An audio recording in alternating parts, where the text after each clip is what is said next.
Hello everybody, this is Fernando for the latest Mafia and Gangsters video. So much like I've done with my other playlists, like when it comes to the world of cryptids and monsters, aliens, UFOs, mysteries and disappearances, and so on, I thought I would feature a book here involving the world of the Mafia. That way I can continue to touch upon this subject, but also showcase many interesting examples associated with this topic, share it here, and then provide my own thoughts and comments on it too. And again, as always, it's a great way to be able to feature some stuff I've already talked about on this playlist, but more importantly, feature some new stuff as well. So I found this book once again through the archive.org website. It's called Super Mafia: Organized Crime Threatens America by Jonathan Harris. And in it, it links so many fascinating topics associated with the mafia. Like, for example, first chapter will talk about the anatomy of the mafia. Then the second chapter will take a look at how you get inside the mafia. Then the third chapter will talk about the way the mafia evolved into drugs and so on. It's a great way of showcasing so many interesting topics in the world of the mafia, and I thought what a fantastic way to have it here as a special bonus on this playlist. So without further ado, I'm going to go ahead and start this book. Start with chapter 1, and then once I finish each chapter or each part, once again, I'll give my own thoughts and opinions. Let me know what you guys think about this exciting add-on when it comes to this series. So once again, the book is called Super Mafia: Organized Crime Threatens America by Jonathan Harris. I have the link below in case you wanted to read it for yourself for free on the archive.org website. This is chapter 1, and it's called The Mafia Empire, and here's what it states. It has dominated organized crime for nearly 60 years. Its gross annual income has exploded from $48 billion in 1977 to about 3 times as much today. Almost all of this is clear, untaxed profit. Drugs and gambling are its largest sources of illegal profits. Its other top moneymakers are loan sharking, labor racketeering, hijacking, pornography, and prostitution.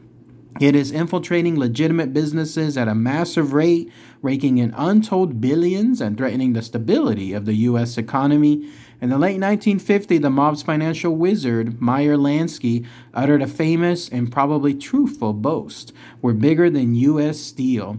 Today, it is bigger than U.S. Steel, Exxon, American Telephone and Telegraph, AT&T, General Motors, General Electric, Ford, Chrysler, IBM, and RCA combined.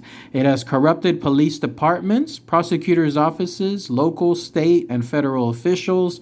Its influence has penetrated the halls of Congress, perhaps even the White House. The FBI estimates its memberships at about 2,000, but many thousands of other professional criminals work closely with it, often under its direct control. Others seek its advice and consent before daring to operate and pay regular tribute to it. Tightly linked to its Sicilian allies, it has taken over the fabulously profitable transatlantic traffic in heroin, once run by the old, now shattered French Connection gang. It is the best organized criminal group in the United States and the only one with a national structure, said Time magazine in 1977. 6 years later, testifying before the Senate Judiciary Committee, FBI Chief William H. Webster indicated that things hadn't changed very much. There is one criminal organization that is national in scope, the Cosa Nostra, referred to by some as the syndicate or the mob or the mafia. Newsweek put it this way: if you buy clothes, eat at restaurants with linen napkins, shop in stores that use private garbage services, gamble in casinos, invest in high-flying stocks, have a yen for dirty books, can't start the day without a fresh bagel or finish it without a pizza pie, the mob is there to help. And if you are afraid to venture out at light lest some mugger will still be lurking, it's the mob that feeds its habit. It has infiltrated several of the nation's top banks and has brought about the collapse of several smaller ones. Its wheels and deals with hundreds of millions of dollars worth of blue chip stocks and bonds stolen from prestigious investment banks and brokerage houses. It financed many of the Las Vegas casino and still skims millions off their receipts. It is slowly but inexorably clamping its grip on the newer Atlantic City casinos. It launders its dirty millions to respected financial institutions in many parts of the world. One of these was until recently the Vatican Bank. The Mafia has many names. To its Boston members, it is the Office. In Buffalo, it is the Arm. Cleveland mobsters call it the Combination. The Chicago gang calls it the Outfit. Some Chicagoans and some New York gangsters as well prefer the Syndicate or the Organization. Former New York City boss Joseph Joe Bananas Bonanno liked to refer to it only as our tradition. In 1963, a fairly low-level member named Joe Valachi was testifying before a Senate hearing. He called it by an Italian name not widely known until then, La Cosa Nostra, our thing. Since then, many insiders have picked up on this term, as have a number of law enforcement agencies.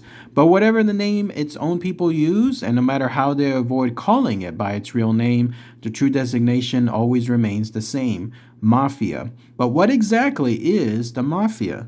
Contrary to the popular image of a tightly controlled organization, the Mafia is a loose association of criminal groups called families. A remarkable number of mafiosi, Mafia members, are in fact related by blood or marriage. Many others are linked through the traditional relationship of godfathers and godsons. And then the next segment is called Mafia Power in Action. Each family is centered in a major city. Within this territory, it controls or at least exercises considerable influence over all major criminal activities. A dramatic example of that influence occurred when several experienced professionals burglarized a famous New York City restaurant. They were not mafioso and had not obtained authorization from the family, which controlled that part of town. Family enforcers swiftly tracked them down and then executed them. Joe Bonanno describes a similar incident in his 1983 autobiography. A team of robbers made the mistake of breaking into the home of a man who happened to be the nephew of a top mafioso. They stole a safe containing jewelry and money.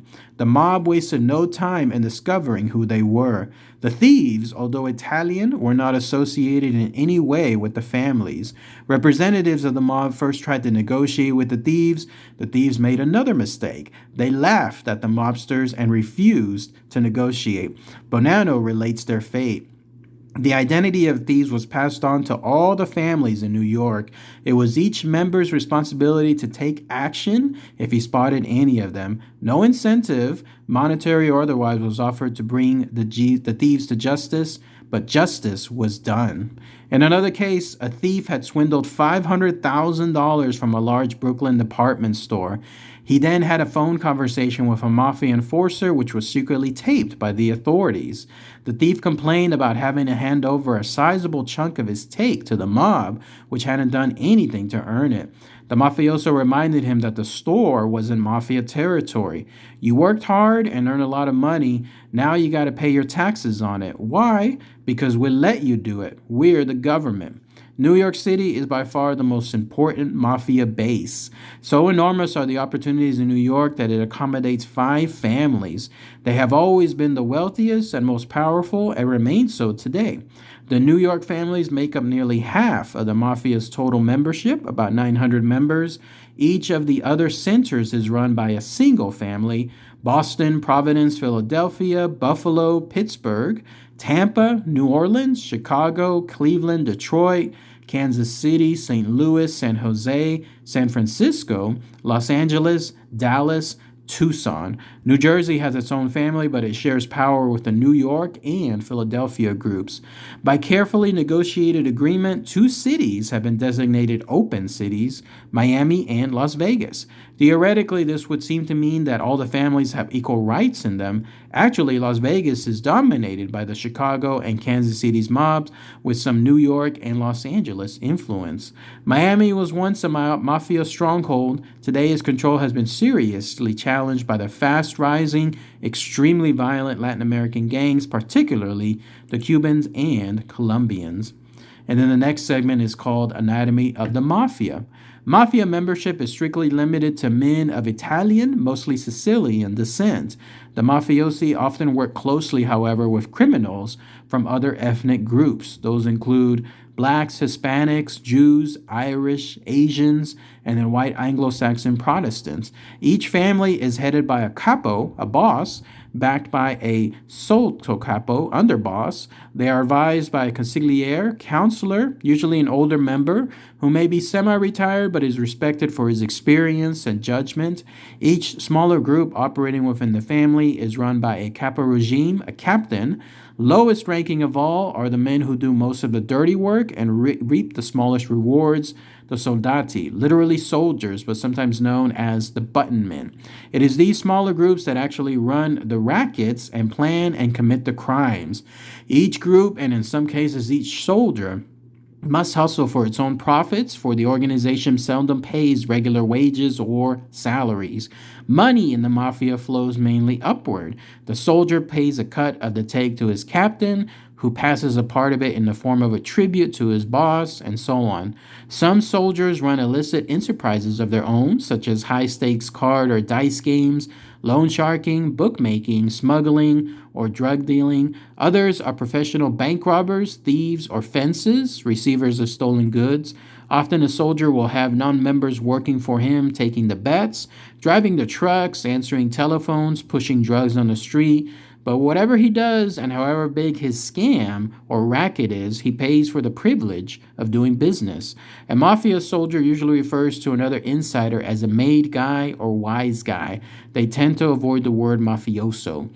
There is another kind of obligation binding all members. Once a hit or murder has been ordered, the contract to carry it out can be assigned to any mafioso known to possess the right kind of cold-blooded efficiency. Other mobsters may be required to help set up the hit. They may finger the victim, i.e. point him out to the hitman, who usually has never seen the target before, and the job of the fingerman can sometimes be painful, as when the victim is a close friend or relative.